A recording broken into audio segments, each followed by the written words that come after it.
joining us today for another episode of What's Your Why Wednesday. Today, I am joined by the lovely Tracy Jenkins. She is a mortgage originator at Annie Mac. Well, Tracy, number one, thank you so much for joining us. You know, most of us came into this industry, by way of accident or some other crazy story, but we stayed in the industry because it's tied to our personal and professional why. So Tracy, please share with us, what's your why? Well, first, thank you for having me. Obviously, it's a pleasure to be here. As to my personal why, it definitely started out to be my family. I was graduated from Temple University, go Owls, back in the day with a real estate finance degree and a double major in law, and really thought I would go on to law school and had babies instead, and ended up in the trucking industry. How does that happen? And then when I was senior management, got laid off, I'm like, yeah, let's go back into real estate. It's really what my love is.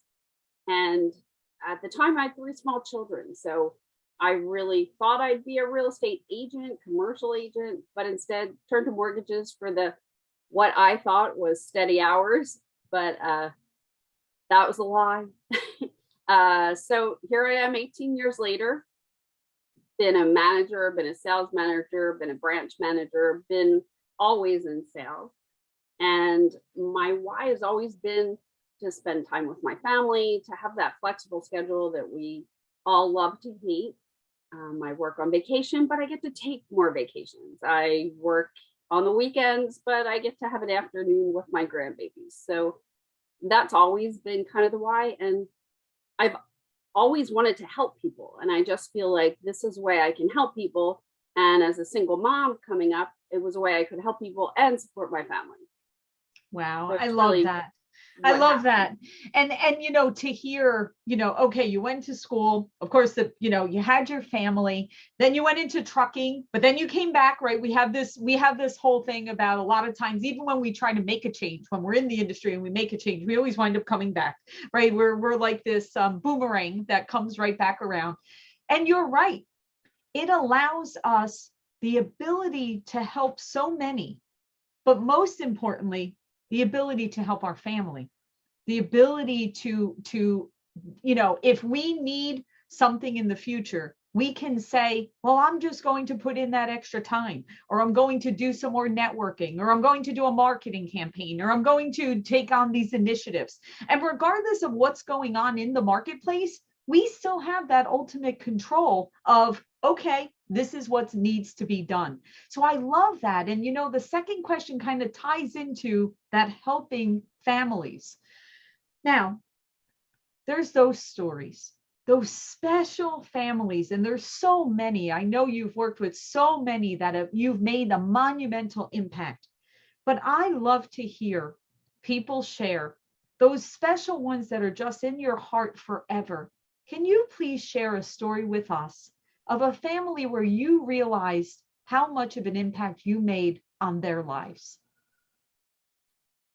This story, typically you hear the first-time home buyer, and I've had tons of them, many in particular that just bring tears to my eyes. But probably the most impactful one was, we had a client and I was counseling him, and he needed a co-signer. And he's like, okay, I'll get my parents to co-sign. I mean, they're much older, and my dad's an ex-vet, and they have all their stuff together. They'll definitely be able to co-sign him. Okay, great. Mom and dad come in, they do an application. Mom and dad have literally 27 different credit cards. Oh. And they're literally living hand to mouth. Oh. The dad and the mom gets me separate and says, Trace, can you help us with this? I'm overwhelmed. My husband has mild dementia. So I took over the bills, and I don't even know what to do with all this. They had their house paid off. It's why the son thought that they had everything put together. But in the meantime, they were living on a pension and Social Security. and putting everything on their credit card. They end up refinancing down to paying, I think it was $2,600 last month. It was something astronomical. And they never thought that they were ever going to get out from under, especially the mom had not been the person who was taking care of the bills and stuff. She had no idea all this was going on and had only recently been handed that over, and just turned it into, wow, now like our bills are next to nothing. We have all, you know, we used our equity. We would have never thought. Everybody told us to pay off our house.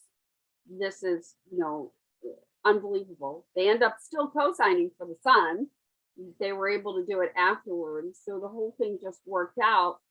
And you walked away thinking, oh, okay, you know, that was not, every time you can save somebody that kind of money, you're like, yeah.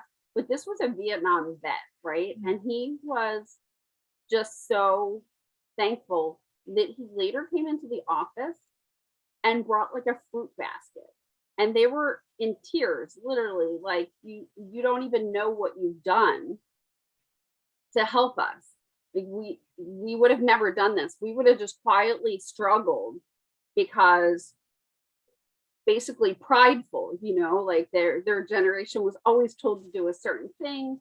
They were told to pay off their mortgage, own your house, you're retired. And they had no like concept that their debt was just drowning them. And this was, it has to be 5-6 years ago now. And they're still like, they're doing well. And the same thing, then they get to pay their extra money. And I told them, guys, you don't pay extra. And they're like, no, you got to pay it. I go, you're not paying it off, right? I don't want to be mean, but you're not paying it off. And they laugh and they're like, yeah, there you go. So, and the fact that he was a vet was even more profound, you know, that he, you know, just to be able to help somebody and put them in a better place like that. There's tons of first home buyer stories, but that one stuck me just because they had no clue and they were suffering, like seriously suffering. And they said they were like putting groceries on credit cards because they were running out of cash every month, like that kind of level of suffering, because the cards just took over and took over and took over, and they couldn't keep up with the payments. Wow, that is such an incredible story and such a great reminder, right? For everyone that's listening to this, there's two things I'm hearing in that, right? For the mortgage professionals that are listening to this, that is what we do. We ask questions. We understand the full scope of someone, because in their mind, they thought that was what you were supposed to do. That was the plan, right? You pay off your mortgage, you're retired. If you need help, you turn to credit cards, right? And then the second part of what I'm hearing is, you know, April is Financial Literacy Month. And when I'm listening to you tell that story, and you really think about how lack of financial literacy there is in our country, right? Every day we hear these stories, right? And it's interesting that just last month, I had a financial advisor, a woman financial advisor, come and speak at one of our masterminds. And I said to her, I said, you know, I find that people are more comfortable having a conversation about a taboo sexual conversation than finances. Like, I actually think that people are more comfortable speaking about one versus the other, which doesn't make a lot of logical sense. But yet, that is our society. People don't want to speak about finances because they think they think maybe I'm not doing as well as someone else, or I'm embarrassed about this, or if I ask this question, then they'll realize that I don't know. And we have to change that. We really have to change that. And Tracy, I would love to hear your thoughts on that. Like, what are your thoughts on what we can do to improve this lack of education on finances? That's so funny, because I've been seeing lately a lot of comments on social media about there should be a class, right? Yep. I don't know if it would be wasted on a high school age child, but you know, because they're not paying attention. They're not focused on that. If it was offered, right? Or maybe when you go to college, or maybe maybe us as professionals, I know that my first time home buyers that are using grant programs, they get an education. Yep. I don't think that's a bad thing to mandate. Hey, for our agencies, if you do just the home buyer ones, you get an education. But what if you did save your money, but you're still not really savvy? I don't think it's a bad idea to have that education component based in all loans that are first time home buyers, period. That just so they know what they're talking about. Where credit's concerned, I've tried to school my children and who are quite old now and their friends, get a credit card. Credit cards aren't bad. It's how you use them. If you're not using one, nobody knows you exist. That's right. And it's power, right? Having excellent credit is power. We know that, right? Because you are going to at some point need to get a car, want to buy a house at some point. So yes, it's not, if you, like you said, if you don't have any credit, you're a ghost. You're nothing, right? You haven't proven any track record. So don't be afraid of that. It's how you utilize, just like what you just said. And it doesn't really matter what kind of economic situation you're in currently. That it could be a small credit card, it could be large, but you have to start somewhere. You have to, get educated before you go out to buy a car, to buy a house. People do things on whims. They see things and they're like shiny things, and just run off and have regret later, But I do think a component in high school, college, something about how to actually manage your finances, how you should save, how to develop a credit score or buy a house and what that looks like in real time. Yes, it's so important because we know as mortgage professionals that it's generational wealth. The decisions that you make at whatever stage you are, you're teaching those same lessons to your children and grandchildren and generations behind. So when that first generation buys a home, you've now changed from a renter mentality where this is what we do to a homeowner mentality. So all of this changes with someone, right? Someone's being that first person, that whether it's the first person to go to college in the family or the first person to buy a home in the family, those life decisions change generations to come, which is so amazing.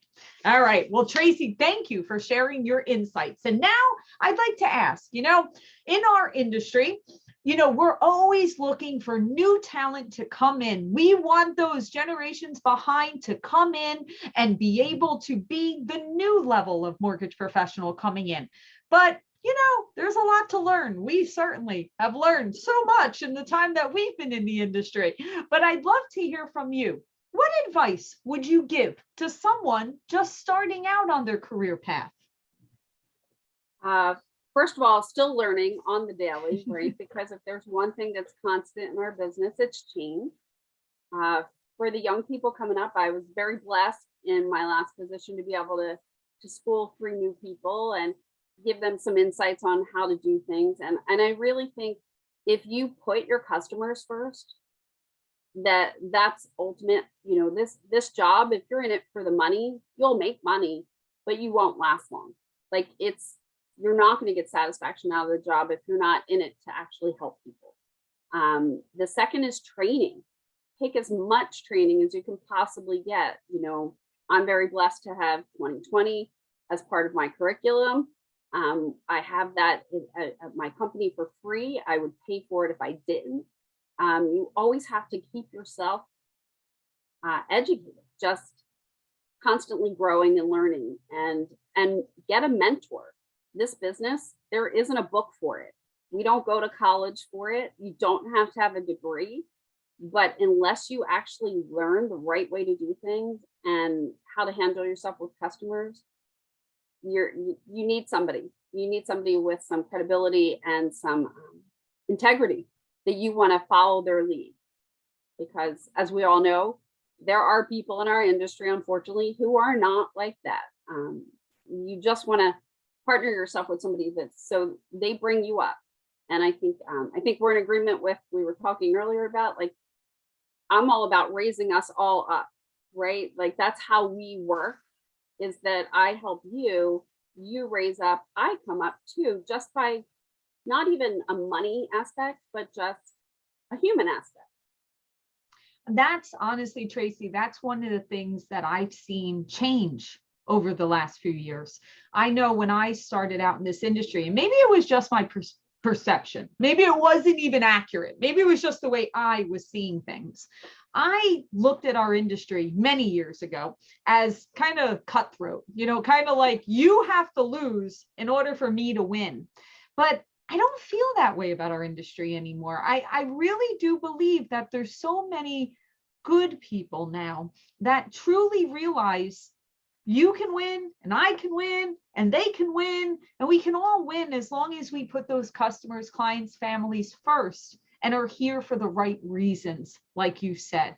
So thank you for sharing. I love your advice. I couldn't agree with you more. Thank you for being a light to our industry and everything that you do. And we wish you all the best always. Thank you so much for having me, Laura, and thank you for your inspiration as well on the daily.